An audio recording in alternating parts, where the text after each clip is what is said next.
Yes, Mughal life and culture from Babur to Shah Jahan. आणि हे एक 18 Yes. वर्षाची मुलगी माझी मैत्रीण माझ्या समोर इकडे बसलीये and she is the author. I can't believe this right now. So the thing is like how did this whole process start? Like, what inspired you exactly to write this book? So first of all, thanks a lot for having me tonight on your podcast. I'm really very excited, and kudos to the work you are doing currently.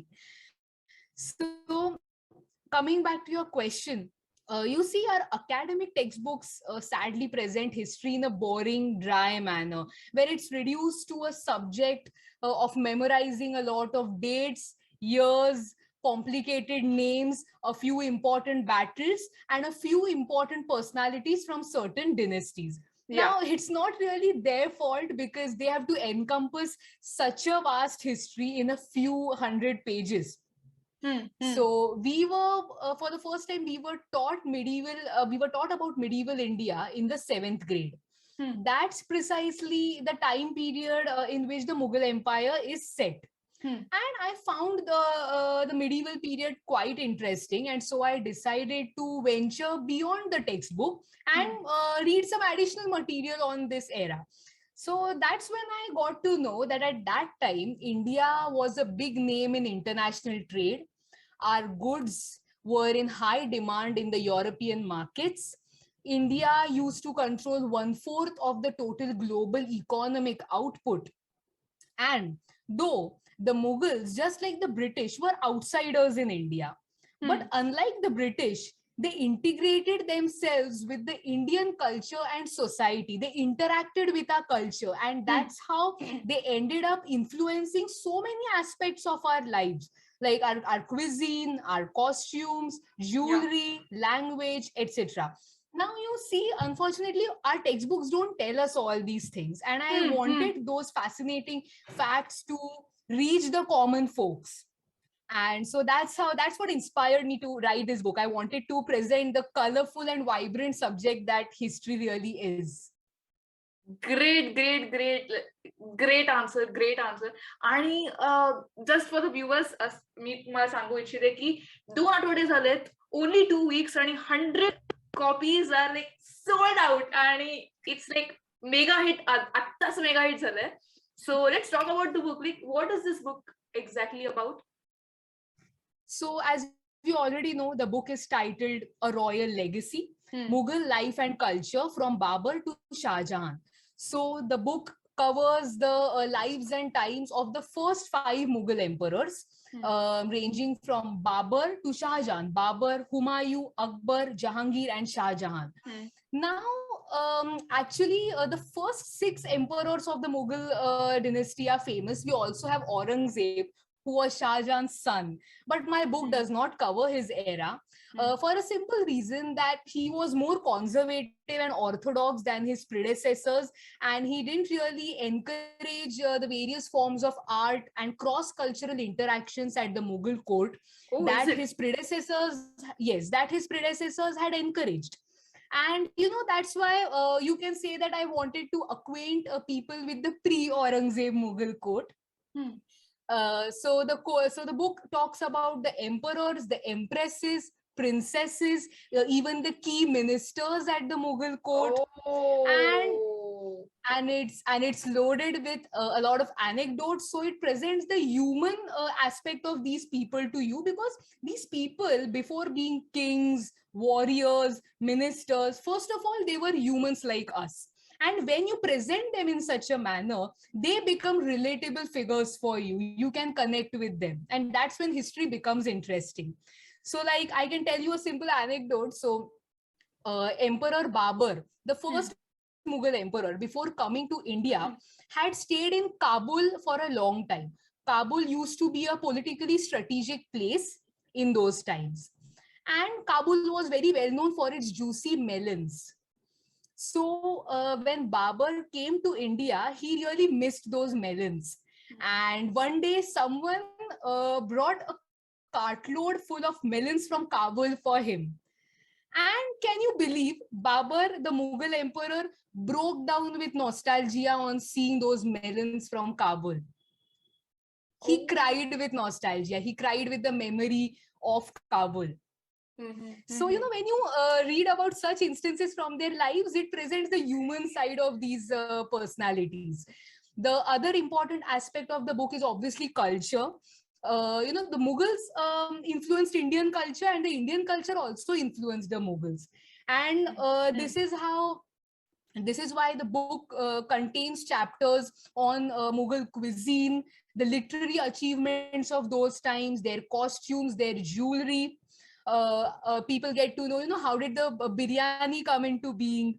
They even come to know about certain other interesting dishes. There was something called the moti pulao, which actually looked like pearls served on a plate.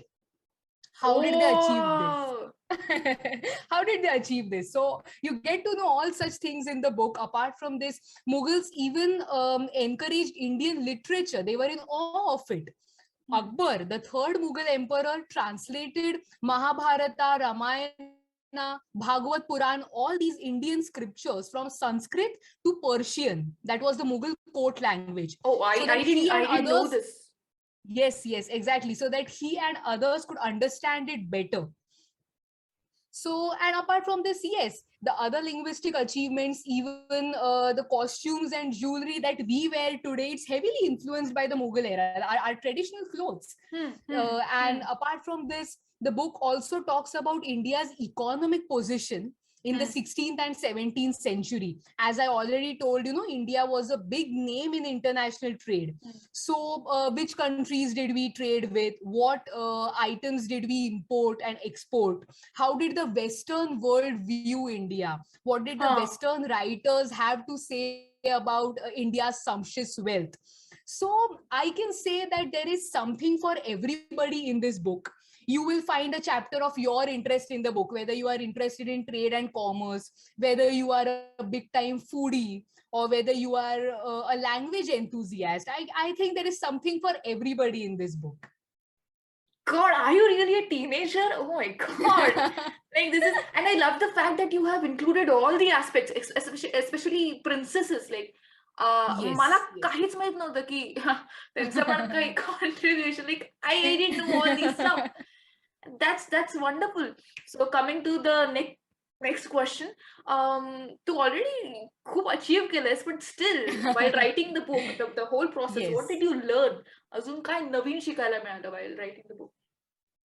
So, see, rather than calling it a process, I would call it a journey because it spans 4 years.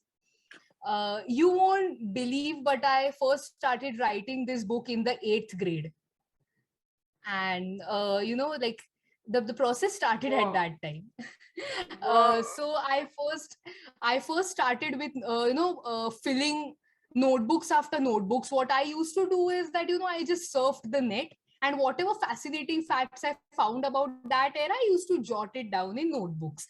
Then a few years down the line, I realized that no, historical research is way beyond all this. It requires you to access as many primary and secondary sources as possible.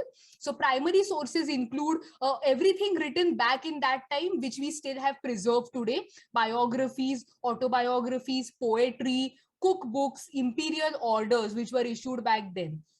The secondary sources include the works of esteemed historians, and India has produced a lot of great historians. So, I would say this entire process enriched me as a researcher, because while reading the works of those historians, while watching their interviews, I got to know a lot, just not about the era I'm writing on, but even about history as a subject and how I'm supposed to approach it. And of course, the process also taught me a lot as a writer. It taught me the real meaning of dedication, passion, and of course, patience. Damn. You started writing this when you were in 8th standard, so I would like to appreciate that. कारण एकतर असं पण नाही, 4 वर्ष, yeah, I would appreciate it, but the bigger aspect is like तुझं वय लहान होतं आणि त्यावेळेशी आपली मेंटॅलिटी खूप वेगळी असते. Like you can Yes, yes, right. Simply like children are like okay नाही हो रहा है, लीव इट. तो Yeah. but you still continued it. And like, oh my Yeah. God, hats off, dedication, hats off. Coming to the next question, what surprised you the most? Any special thing?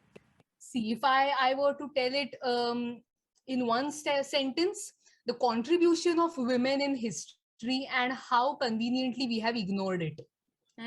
So the contribution of women surprised me and our ignorance shocked me. So many of you, before reading this book, will have these stereotypes or misunderstandings about these women back in history, that they were not that educated, they did not possess that much of wealth, they were dependent for everything on their male counterparts, they had no voices, no say in any matters, they were timid. But after reading the book, you will realize that history wouldn't have been the same without these women. So I have dedicated a separate chapter to Mughal empresses and princesses in my book, titled The Indelible Women, because they are indelible, they are unforgettable. You see That's those super Mughal interesting. women. That's super interesting. Yes, you see all those Mughal women as political strategists, witty business women who traded with other countries, owned trade ships, massive fortune, advised the emperor on important matters, and even accompanied their male counterparts on horseback across countries, lands, plains, and mountains. So that's how you get to see the women in this book. They even wrote poetry, prose. They were highly educated. They knew how the empire functioned. They acted as peacemakers and prevented the Mughal family from falling apart. Whoa, I'm awestruck at this moment. Like, nobody talks about this a lot, and you have written about exactly. So, we feel that there's not really much of material available on these women, but no, it's not like that. It's just that you need to search for it. It's forgotten, but most of it is still not lost. It's just forgotten. We don't pay attention to it because of all those misunderstandings that we have about women from that era. So, I was even able to access the farmans or the imperial orders issued by Mughal women, the empresses and princesses, to various ministers or various parts of the empire. And those really are significant symbols of their power and authority. Great. After this reply of yours, I'm sure that viewers are like, Amazon. Like, what? Kidhar hai wo book? I'm like, sure, viewers are like this, just scrolling down. Oh, that's just chills. Sab abhi this is superb. And how did okay, let's talk like general about all the books. What is the publishing process? Yeah. So as far as the publisher is concerned, I would say I was actually lucky, because my publisher actually is a good friend of my mom's schoolmate. So that's how I got in touch with her. Yeah. So her name is Anagha Karhade and she's based in Pune, and she's excellent for first-time writers. So, this publishing process, it is a long process. It requires a lot of patience. So first, like your book goes to the editor, and the editing process, again, how long it will take depends on your book's length. But there are a lot of detailed discussions, brainstorming. You have to put across your point. The editor will tell his perspective, okay, whether this thing should be there, whether this should be presented in this particular language, etc. So these things, there are a lot of details. There are a lot of tiny details you need to pay attention to when your book is in the publishing process. Then when it comes to a historical book like this one, you wish to make it more attractive by adding ancient and medieval paintings in your book. Then again, during the publishing process, you have to obtain permission from the authority or any museum which currently owns this particular piece of art, right? And you have to give them credits in your book. And apart from this, yes, there's the cover designing part. So, there are various departments that work together in getting a book published. And all those departments need to work in harmony with each other. And then that's how the entire process just comes across. And then one fine day, your book is published and you are suddenly an author, which is a great feeling, which is a great feeling. super. Yes, So yes, yeah, yes. आणि unfortunately आपण आपल्या शेवटच्या प्रश्नाकडे आलो.